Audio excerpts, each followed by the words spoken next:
Первое пленарное заседание после каникул парламентских. Дружно собрались. Много вопросов в повестке дня. В начале заседания парламентариям представили новых депутатов Госсовета. Дмитрий Анисимов и Рима Мухамедшина были избраны в единый день голосования. Прошу включить вопрос об изменениях в составах отдельных комитетов Государственного совета Республики Татарстан в повестку дня заседания. Есть предложение поддержать, тоже обсудить и принять по ним решение. Кто за?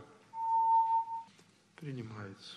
По решению Рустама Минниханова Александр Терентьев, ранее возглавлявший департамент по вопросам внутренней политики аппарата президента, стал сенатором Совета Федерации. Он уезжает в Санкт-Петербург на смену Ленару Сафину, который ранее был назначен ректором КФУ. В аппарате президента Александр Терентьев проработал более 20 лет. Коллегу поздравим с оказанным высоким доверием и желаем больших успехов.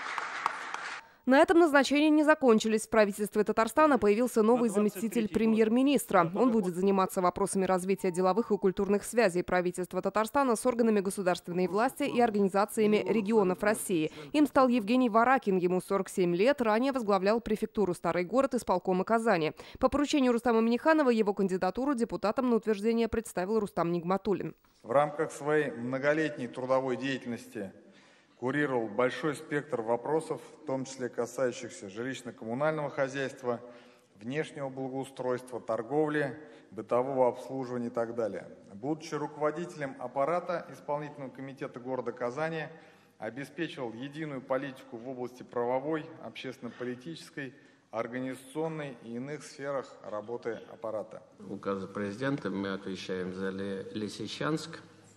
И, конечно же, наш коллега выполняет задачи, которые предстоит нам решать на этой территории.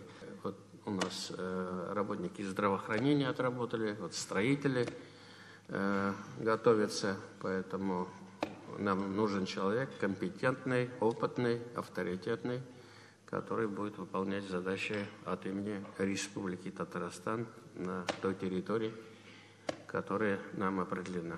Депутаты предложенную кандидатуру одобрили. Наверняка будет информировать и парламент республики о положении дела, о состоянии Только дела. информировать. Я обращаюсь к депутатам, нам всем, и правительству, и депутатскому корпусу. Мы закреплены как республика. Значит, на эту территорию мы будем выезжать, в том числе и депутаты, будем оказывать поддержку.